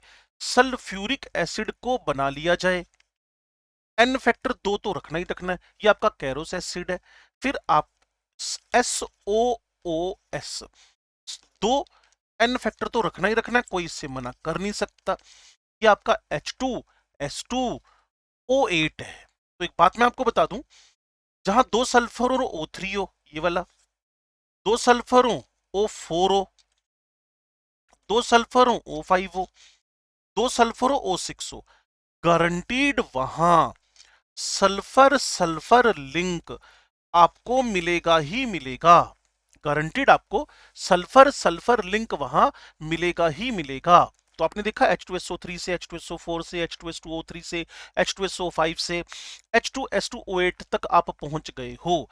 बस एक ये गायब कर दो और इसका, सॉरी, ये गायब कर दो, तो ये आपका H2S2O7 तक रीच बना लेगा। तो कुल मिलाकर ये हमारा सल्फ्यूरस एसिड हुआ, ये हमारा सल्फ्यूरिक एसिड हुआ, ये हमारा पर ऑक्सी डाई सल्फ्यूरिक एसिड हुआ, ये पायरोसल्फ्यूरिक एसिड हो गया, जिसमें एक और रह गया आपके पास ना, ये H2S2O है, जिसको ओलियम भी बोलते हो। तो एक एन फैक्टर इसका 2 है, जो मैं बार बार बोल रहा हूं।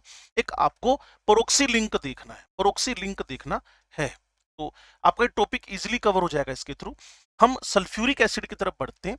सल्फ्यूरिक एसिड कैसे बनता है और इसके यूजेस क्या है, फिर आपका ग्रुप नंबर 18 17 शुरू हो जाएगा। क्लियर, इन सब क्वेश्चन को करने के बाद में तो हाईएस्ट 1 घंटे की क्लास हो चुकी है, 1 घंटे 2 मिनट की, बस 7-8 मिनट में आपका H2SO4 डन होने वाला है। तो सुनिए ध्यान से बात को। सल्फ्यूरिक एसिड बनाना है, बना दो जी। कौन सा प्रोसेस है जी, कॉन्टैक्ट प्रोसेस है। करते क्या हो जी, मैं अगर आपको इसका ये टावर्स वाला पूरा अरेंजमेंट थोड़ा हाईलाइट करके दिखा दूं तो मैक्सिमम जनता इसे समझ जाएगी, फिर मैं पीछे लेके चलूंगा। सबसे पहले सल्फर को बर्न कराओ, सल्फर को बर्न कराओ, स्वाहा, सल्फर की बर्निंग हो गई, ठीक है, हो गई। उससे वो SO2 बना, SO2 बना, SO2 बना। अब उस SO2 को वॉशिंग और कूलिंग टावर में लेकर जाओ।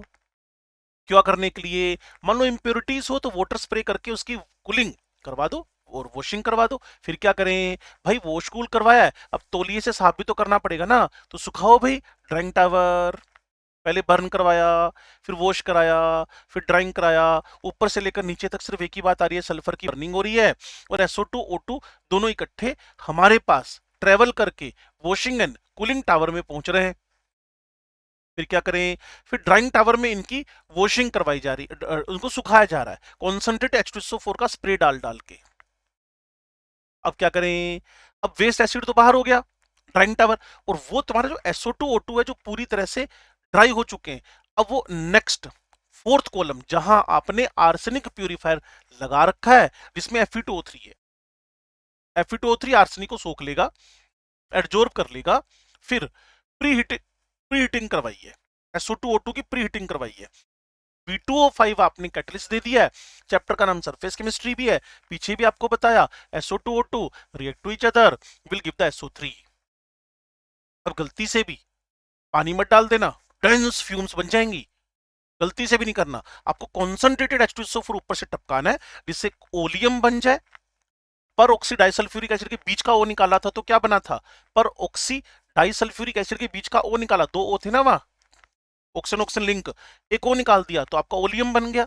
ओलियम पे पानी डालकर आप क्या बना सकते हैं, H2SO4। ये टेक्निक है आपके पास, कुछ खास तो इसमें मैं आपको बता नहीं पाया। सल्फर बर्न करवाया, SO2 V2O5 SO3 H2SO4 डालकर H2S2O7 बना लिया, उसका डाइल्यूशन करवाकर H2SO4 आ गया है। ठीक है जी, burning of sulphur on sulphide और to generate SO2, conversion of SO2 to SO3 by the reaction with oxygen in the presence of catalyst V2O5, absorption of SO3 in the H2SO4 to give the oleum. A flow diagram for the manufacturing of sulfuric acid is shown in the figure 7.7. The SO2 produced is purified by the removing dust and other impurities such as arsenic compounds. वो सीधा Fe2O3 पे आ गया. The key step in the manufacturing of H2SO4 is the catalytic oxidation of SO2 with the O2 to give the SO3. Last वाला chamber, second last chamber. In the presence of V2O5, reaction is exothermic, so you should use high pressure and low temperature.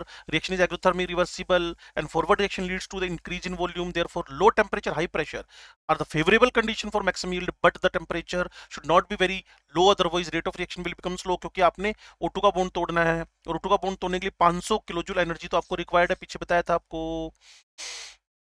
In practice, the plant is operated at approximate 2 bar pressure and temperature 720 Kelvin. SO3 gas from the catalytic converter is absorbed in the concentrated H2SO4 to produce oleum. जो मैंने अभी थोड़ी देर पहले बताया, जो आपका peroxide disulphuric acid उसका O उड़ा दो. Dilution of oleum with water gives H2SO4 of the desired concentration in the industry. Two steps are carried out simultaneously to make the process continuous. One and also to reduce the cost. SO3 H2SO4 से oleum बना. Sulfuric acid obtained by contact process is approximate 98% pure. ये मैं आपको बता चुका हूँ. Properties की बात कर लें. Properties में ये भाई साहब कलरलेस है, डेंस है, ऑयली लिक्विड है, डेंसिटी ठीक ठाक है 1.84 ग्राम पर सीसी. आपको अगर 5 लीटर H2SO4 मिलता है तो आपको अप्रोक्सीमेट 9 किलो H2SO4 मिलेगा. इसकी bond association energy high bond H bonding होने की वजह से हाई है. क्लियर. कभी भी एसिड पड़ा हो पानी मत डालना, टपक के ऊपर आ जाएगा, जल जाओगे आप. तो पानी में एसिड डालना. एक डाइल्यूट को कॉन्सेंट्रेट बनाना, कॉन्सेंट्रेट को डाइल्यूट नहीं बनाना आपने. H2SO4 दो हिस्सों में टूटेगा. Ionic equilibrium chapter. इसका Ka1 ऑलवेज ग्रेटर होता है. ये आपकी पुरानी बात है, इसलिए मैं इस पे ज्यादा काम नहीं कर रहा हूं. दो स्टेप्स में काम करेगा.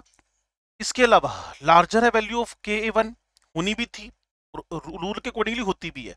सल्फ्यूरिक एसिड की वोलेटिलिटी कम है हाइड्रोजन बॉन्डिंग होने की वजह से, तो इसका यूज करते हैं हम लोग हाई वोलेटाइल एसिड्स बनाने में. क्लियर ना. जैसे आपको HCl बनाना है, HBr बनाना है, HI बनाना है, HNO3 बनाना है, तो H2SO4 डाल दो, M यानी NaCl KCl, हाँ, या फिर डाल दो KNO3 एटसेट्रा में.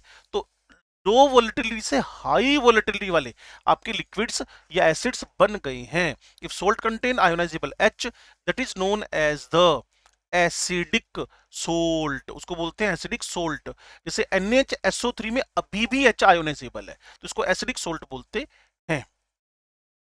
फिर इसके बाद प्रॉपर्टीज के अंदर सबसे पहले हम बात को समझ लें. Concentrated sulphuric acid is strong dehydrating. इससे बढ़िया क्या होगा. कॉन्संट्रेटेड सल्फ्यूरिक एसिड एक खतरनाक डिहाइड्रेटिंग एजेंट है. यूज करते हैं इसको, आपने ऑर्गेनिक केमिस्ट्री में पढ़ा है. अल्कोहल पे डाल दो कॉन्संट्रेट तो इथीन बन जाता है. इसी का एग्जांपल दिया कि अगर मैं इसको कहां डाल दूं, आपका जो ग्लूकोज सुक्रोज है, तो चेरिंग साउंड के साथ में आपका कार्बन बचता है, वहां से कार्बन बचता है. ठीक है जी. फिर hot concentrated sulfuric acid is moderately strong oxidizing agent. In this respect ये बीच में है, ये बीच में है. क्लियर ना. ये वाली तो बात समझ लेना. मोइस्ट गैस हो, कॉन्सेंट्रेटेड H2SO4 डिहाइड्रेशन करवा देगा. इसके अलावा ये वाली रिएक्शन भी आप जरूर नोट कर लेना, फर्स्ट पॉइंट में नोट कर लेना. फिर copper plus H2SO4 copper sulphate तो बन गया, SO2 आ गई. ऑक्सीडाइजिंग एजेंट काम कर रहा है ना ये, ऊपर से बढ़िया वाला हो गया. सल्फर से SO2 बना दिया. कार्बन पे अगर थोड़ा सा H2SO4 डाल रहे हो तो कार्बोनिक एसिड बनने की तरफ जाएगा. SO2 सब में कॉमन है. SO2 का प्रिपरेशन मेथड भी मान सकते हैं. इसमें मैंने ये प्रूव करने की कोशिश की है भाई साहब, H2SO4 ऑक्सीडाइजिंग एजेंट है, इट सेल्फ रिड्यूस करेगा और इसकी ताकत HNO3 से कम है. HNO3 का E0 0.96 वोल्ट था. H2SO4 थोड़ा कमजोर है, लेकिन इतना कमजोर भी नहीं है. H3PO4 तो सुपर कमजोर है हाइड्रोजन बॉन्डिंग की वजह से. ठीक होगी बात. और कभी भी अमोनिया अगर पानी के साथ हो, अमोनिया अगर पानी के साथ हो, अगर अमोनिया पानी के साथ हो, तो उसका डिहाइड्रेशन कभी भी हम कॉन्सेंट्रेटेड H2SO4 से नहीं कराएंगे भाई, वो रिएक्ट कर लेंगे. तो CO लेकर आ जाओ जो बेस है और डिहाइड्रेटिंग एजेंट भी है. लो जी, H2SO4 के यूजेस मैंने थोड़ा यहां आलस कर लिया है, आप नहीं करोगे. Sulphuric acid very important industrial chemical है, किसी भी नेशन की ग्रोथ डिपेंड करती है भाई साहब H2SO4 का कंजप्शन कितना ज्यादा हो रहा है। इसके अलावा manufacturing of 100 of other compounds and also in many industrial processes bulk of sulphuric acid produce होता है। क्लियर, किस लिए? फर्टिलाइजर्स के लिए, अमोनियम सल्फेट, सुपर फॉस्फेट। इसके अलावा पेट्रोलियम रिफाइनिंग में, pigment plant and dye stuffs, intermediate of the detergent industry. आपको पता होगा जब आप डिटर्जेंट बनाते हो तो वहां सल्फोनेट्स बनाते हो, है ना। इसके अलावा metallurgical applications, cleansing action before enamelling, electroplating, galvanisation, storage battery, आपको याद है सेकेंडरी सेल में डलता है ये, manufacturing of the nitrocellulose products, ये सब उसी में डलते हैं। क्लियर ना। और इसके अलावा ये लेबोरेटरी रिएजेंट तो है ही, लेबोरेटरी रिएजेंट तो है ही। तो ये क्वेश्चन भी देख लें एक बार। कॉन्सेंट्रेटेड H2SO4 को CF2 में ऐड किया तो लेस वोलेटाइल HF बन गया। SO3 पानी में डाला H2SO4 बन गया। हाइड्रोजन फ्लोराइड, अच्छा आंसर दे दिया इसने। Mention 3 areas in which H2SO4 play an important role, तो वो तो चाहे फर्टिलाइजर वाला लिखते हैं आप लोग अगर सब्जेक्टिव पेपर आ जाए, या फिर आप नंबर 2 पे जाकर केमिकल जो हमारे लेबोरेटरी में यूज हो रहा है वो लिख दें। पिकलिंग एजेंट भी है मेटलर्जिकल प्रोसेस में। कि write the condition to maximize the yield of H2SO4, वो आपने पढ़ा था कि एक एक्सोथर्मिक है तो टेम्परेचर कम रखना, लेकिन 720 केल्विन के आसपास तो फिर भी दिया उसने। प्रेशर हाई रखना क्योंकि नंबर ऑफ मोल्स कम हो रहे हैं। K1 ज्यादा क्यों? क्योंकि न्यूट्रल से निकालना पड़ा। और K2 कम क्यों? क्योंकि किसी एनाइन से निकाल रहे हो। ये आपका फेवरेट ग्रुप नंबर 17 शुरू हो गया। तो एक छोटी सी इंफॉर्मेशन मैं आपको दे दूं, ये मेरे 1 घंटे 11 मिनट का वीडियो, 12 मिनट का वीडियो बन गया। हम पेज नंबर 113 पे हैं और टोटल पेज आपके पास 161 है। अब 17 और 18 को कितना टाइम लगेगा आप खुद समझदार हो। कल से कम टाइम, आधा घंटा कम लगा है। और जैसे ही हम लोग 17-18 इकट्ठे करेंगे, मैं सोचता हूँ इस वीडियो को बंद कर देता हूँ, 17-18 इकट्ठे कर लेंगे, वो 1 घंटे 10, तो total 1 hour 12 minutes, 1 hour 40 minutes तो वो हो गए, 1 आवर 10 मिनट्स ही हो गए, तो 2 घंटे 50 मिनट और अप्रोक्सीमेट 1 घंटे का दोनों, तो 3 घंटे 50 मिनट और नोट्स बन जाएंगे। तो ये 1.5 घंटे में रिवाइज हो जाएगा, लेकिन स्टोरेज बहुत अच्छा काम बड़ा करेगा ये ना। तो अभी ये वीडियो बंद हो रहा है और इसके बाद का अगला काम आपको पता है, ग्रुप नंबर 17 हम शुरू करने वाले हैं। ठीक है जी।